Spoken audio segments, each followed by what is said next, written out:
하루도 주님의 은혜를 누리며 살아가시는 기아복된 하루의 삶이 되시길 소망합니다. 오늘 본문은 히브리어 21번째 단락으로서 고관들로부터 까닭없는 박해를 받고 있는 그러한 상황에서 놀랍게도 오늘 본문의 분위기는 비탄이나 절규가 아니라 오히려 말씀에 대한 거룩한 경외, 또한 영혼 깊은 곳에서 터져나오는 그러한 기쁨, 그리고 하루에 7번씩 하나님을 높이는 충만한 그러한 찬양으로 가득 차 있는 것을 오늘 말씀을 통해 우리는 바라보게 됩니다. 특히 직면한 그러한 핍박 가운데 누리는 그러한 평안이 극적인 대조를 이루기도 합니다.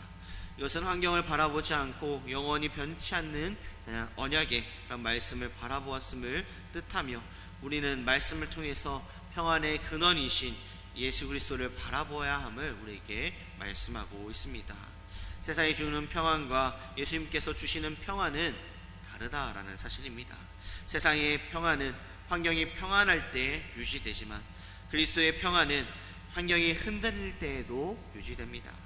세상의 평안은 문제가 사라지는 데서 시작되지만 그리스도의 평안은 문제가 있는 그러한 가운데서도 그리스도께서 나와 함께 하신다는 그러한 사실에서 시작된다라는 것을 우리는 바라보게 됩니다.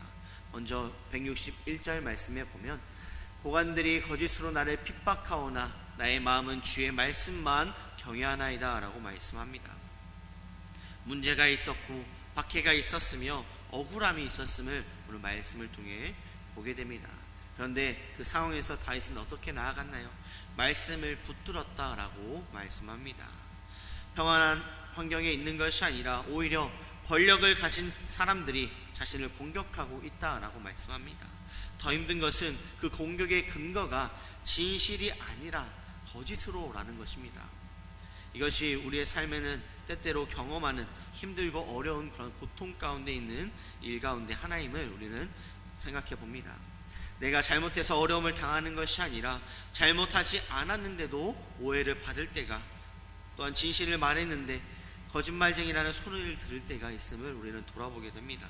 또한 선한 일을 했는데도 불구하고 악한 사람처럼 취급받을 때가 있기도 하며 믿음을 지키려고 했는데 오히려 비난을 받을 때가 있음을 우리는 경험하게 됩니다. 오늘 본문의 다윗도 그러한 상황에 처해 있었습니다. 그런데 우리가 주목해야 할 것은 무엇일까요? 바로 하반절의 말씀입니다. 나의 마음은 주의 말씀만 경외하나이다 라고 말씀합니다. 고관들이 거짓으로 나를 핍박하는 그런 어려움과 고난 가운데 있지만 나의 마음은 주의 말씀만 경외하나이다 라고 말씀합니다. 이 세상의 모든 것들을 다 여러 가지 이것도 저것도 다 경외하는 것이 아니라 오직 주의 말씀만 경외하였다라고 말씀합니다. 경외란 무엇일까요? 성경에서 하나님을 경외한다라는 것은 단순히 무서워한다라는 뜻이 아니라 하나님을 하나님으로 인정하고 하나님의 말씀을 절대적인 기준으로 받아들이며 하나님의 뜻을 거스르는 것을 두려워하며 하나님께 순종하는 삶을 의미합니다. 왜 다윗은 말씀만 또한 바라봤을까요? 사람의 거짓일 수가 있지만 하나님의 말씀은 진실하기 때문입니다. 사람의 판단은 변할 수 있지만 하나님의 판단은 변하지 않기 때문입니다. 사람의 평가가 나를 규정하는 것이 아니라 하나님의 말씀이 나를 규정하는 그런 믿음을 가졌기에 하나님의 말씀만을 붙잡고 하나님의 말씀만을 의지함 가운데 하나님의 말씀을 경외하는 그런 믿음을 가졌습니다. 우리가 생각하기에 기도하면 병이 낫고 말씀대로 살면 사업이 잘 되고 믿음으로 살면 인간관계가 좋아지고 하나님께 순종하면 인생의 모든 장애물이 사라져야 한다라고 착각하기도 합니다. 하지만 성경은 그렇게 우리에게 가르치지 않습니다. 우리 성경은 말씀에 충실하게 살았던 사람들이 얼마나 많은 고난을 경험했는지 말씀하고 있습니다. 요셉은 하나님을 섬겼지만 감옥에 가게 되었고, 다윗은 하나님께 부음을 받았지만 오랫동안 도망자 신세를 면치 못했습니다. 다윗은 하나님께 충성했지만 사자굴에 던져지기도 했고, 예레미야는 하나님의 말씀을 전했지만 박해를 받기도 했습니다. 사도 바울도 복음을 전하면서 수없이 많은 고난을 당했습니다. 그리고 가장 결정적인 바로 예수 그리스도는 죄가 없으심에도 불구하고, 거짓이 없으셨음에도 불구하고, 악을 행하지 않으셨음에도 불구하고 사람들에게 배척까지 받으시며 거짓 증언을 받으셨으며 조롱을 당하셨습니다. 더 나아가 매를 맞으셨으며 십자가에 못 박혀 죽으셨습니다. 그런데 왜 우리가 말씀만 바라보아야 할까요? 예수 그리스도께서는 죽음으로 끝나는 것이 아니라 부활로서 우리에게 영광을 나타내셨기 때문입니다.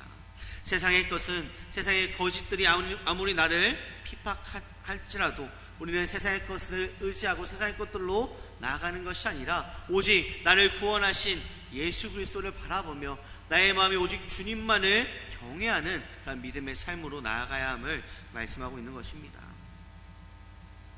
그래서 그렇기에 예수 그리스도께서 나를 위해 구원해 주신 그 구원의 은혜로 말미암아 우리는 말씀만을 경외하며 또 그 162절과 163절 말씀에 즐거워하며 또한 사랑한다라고 말씀합니다.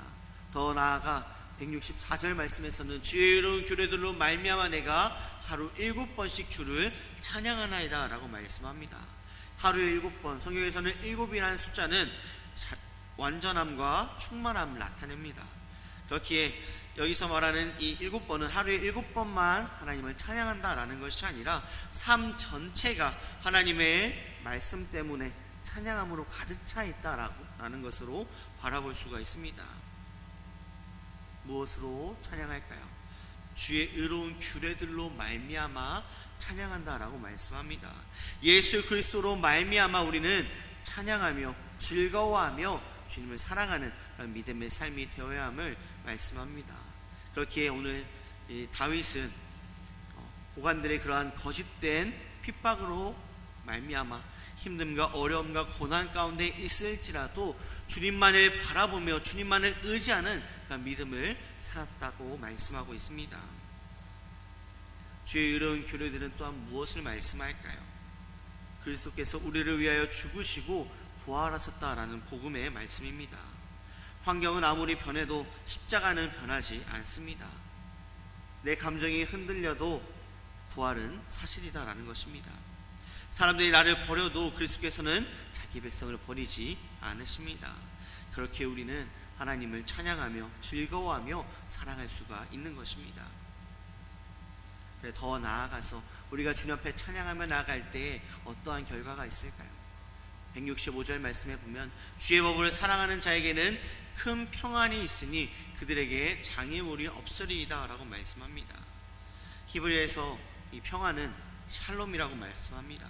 샬롬, 단순히 마음이 편해지는 그런 심리적 상태만을 의미하는 것이 아니라 하나님과의 관계가 온전하여지고 나의 삶의 방향이 하나님 안에서 바로 서며 하나님의 보호와 은혜 가운데 살아가는 것이 샬롬의 그러한 상태입니다.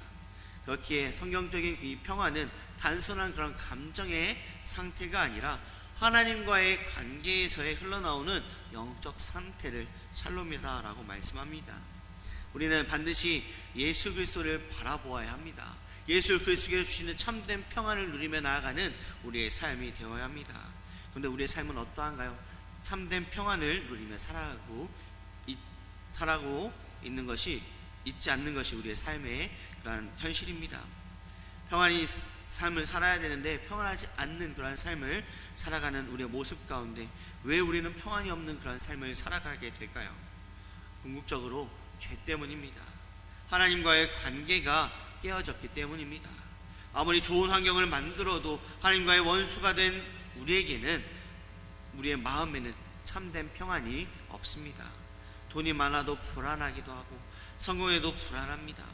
또한 사람이 많아도 외로운 것이 이런 세상에 그러한 평안이 없는, 진정한 참된 평안이 없는 그런 삶입니다.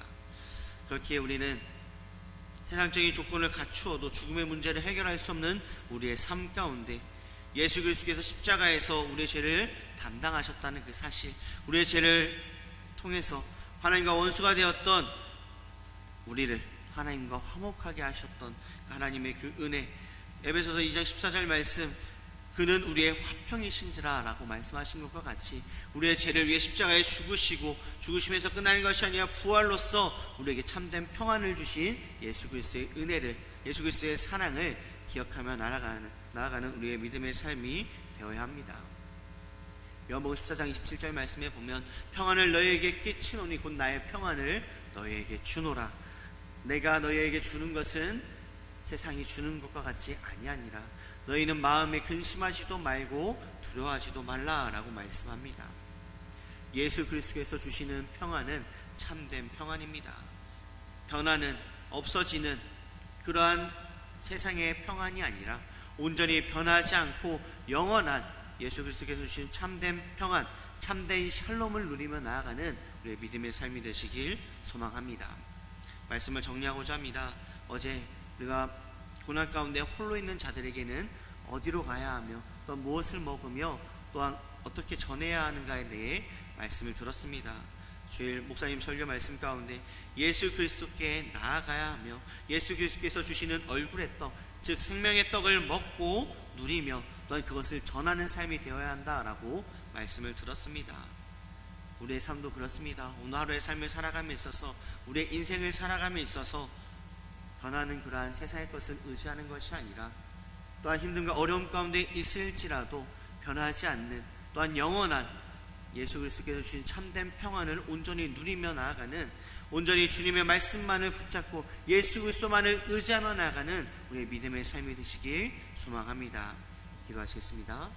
사랑과 은혜가 충만하신 아버지 하나님, 변하고 없어지는 그러한 세상의 평안만을 바라고 살아가는 우리의 삶이 아니라 변하지 않고 영원한 예수 그리스도께서 주시는 참된 평안을 누리며 나아가는 우리의 믿음의 삶이 될 수 있도록 주님께서 함께하여 주시옵소서. 오늘 그리스도께서 주시는 참된 샬롬을 누리며 살아갈 줄 믿사옵고 바라오며 사임하신 예수님의 이름으로 기도드립니다. 아멘.